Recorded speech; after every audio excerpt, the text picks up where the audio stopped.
Red Badge of Courage, an episode of the American Civil War by Stephen Crane, Chapter 7. The youth cringed as if discovered in a crime. By heavens, they had won after all. The imbecile line had remained and become victors. He could hear cheering. He lifted himself upon his toes and looked in the direction of the fight. A yellow fog lay wallowing on the treetops. From beneath it came the clatter of musketry.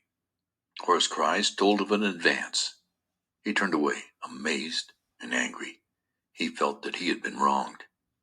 He had fled, he told himself, because annihilation approached.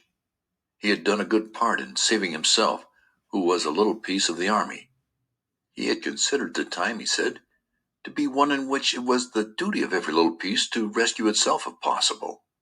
Later, the officers could fit the little pieces together again and make a battlefront. If none of the little pieces were wise enough to save themselves from the fury of death at such a time, why then, where would be the army? It was all plain that he had proceeded according to very correct and commendable rules. His actions had been sagacious things. They had been full of strategy.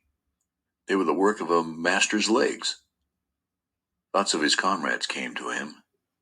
The brittle blue line had withstood the blows and won. He grew bitter over it. It seemed that the blind ignorance and stupidity of those little pieces had betrayed him. He had been overturned and crushed by their lack of sense in holding the position, when intelligent deliberation would have convinced them that it was impossible. He, the enlightened man who looks afar in the dark, had fled because of his superior perceptions and knowledge. He felt a great anger against his comrades. He knew it could be proved that they had been fools. He wondered what they would remark when later he appeared in camp. His mind heard howls of derision. Their density would not enable them to understand his sharper point of view. He began to pity himself acutely. He was ill-used. He was trodden beneath the feet of an iron injustice. He had proceeded with wisdom and from the most righteous motives under heaven's blue, only to be frustrated by hateful circumstances. A dull, animal-like rebellion against his fellows, war in the abstract, and fate grew within him. He shambled along with bowed head, his brain in a tumult of agony and despair. When he looked loweringly up, quivering at each sound, his eyes had the expression of those of a criminal who thinks his guilt and his punishment great, and knows that he can find no words. He went from the fields into a thick wood as if resolved to bury himself. He wished to get out of hearing of the crackling shots which were to him like voices. The ground was cluttered with vines and bushes, and the trees grew close and spread out like bouquets. He was obliged to force his way with much noise. The creepers catching against his leg cried out harshly as their sprays were torn from the barks of trees. The swishing saplings tried to make known his presence to the world.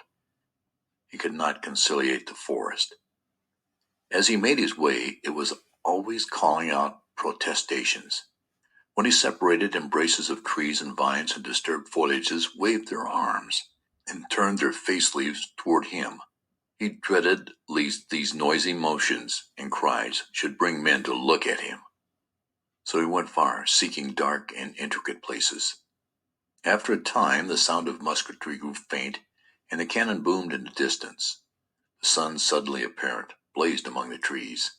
The insects were making rhythmical noises. They seemed to be grinding their teeth in unison. A woodpecker stuck his impudent head around the side of a tree. A bird flew on light-hearted wing. Off was the rumble of death. It seemed now that nature had no ears. This landscape gave him assurance, a fair field holding life. It was the religion of peace.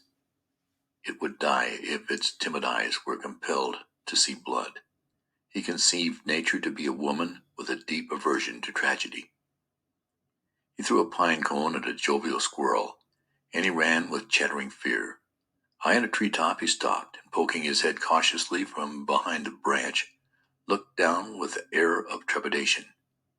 The youth felt triumphant at this exhibition. There was the law, he said.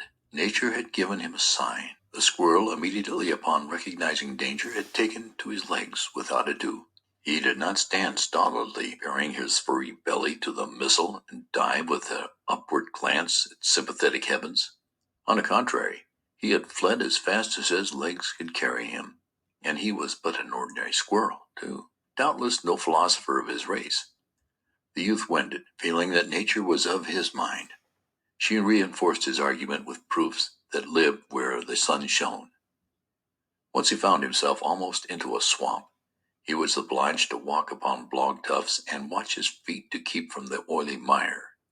Pausing at one time to look about him, he saw, out at some black water, a small animal pounce in and emerge directly with a gleaming fish. The youth went again into the deep thickets. The brushed branches made a noise that drowned the sounds of cannon. He walked on, going from obscurity into promises of a greater obscurity.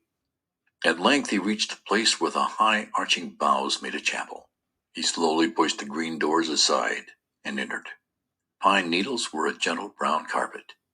There was a religious half-light. Near the threshold he stopped, horror-stricken at the sight of a thing.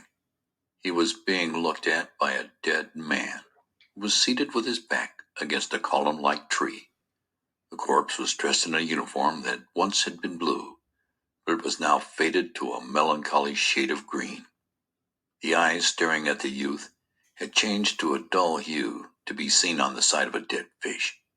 The mouth was open. Its red had changed to an appalling yellow. Over the gray skin of the face ran little ants. One was trundling some sort of a bundle along the upper lip.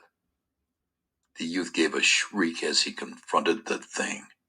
He was for moments turned to stone before it. He remained staring into the liquid-looking eyes. The dead man and the living man exchanged a long look. Then the youth cautiously put one hand behind him and brought it against a tree. Leaning upon this, he retreated, step by step, with his face still toward the thing. He feared that if he turned his back, the body might spring up and stealthily pursue him. The branches pushing against him threatened to throw him over upon it. His unguided feet, too, caught aggravatingly in brambles, and with it all, he received a subtle suggestion to touch the corpse. As he thought of his hand upon it, he shuddered profoundly. At last he burst the bonds which had fastened him to the spot and fled, unheeding the underbrush. He was pursued by a sight of the black ants swarming greedily upon the gray face and venturing horribly near to the eyes. After a time he paused, and breathless and panting listened. He imagined some strange voice would come from the dead throat and squawk after him in horrible menaces. The trees about the portal of the chapel moved sullenly in the soft wind. A sad silence was upon the little guarding edifice. End of chapter 7.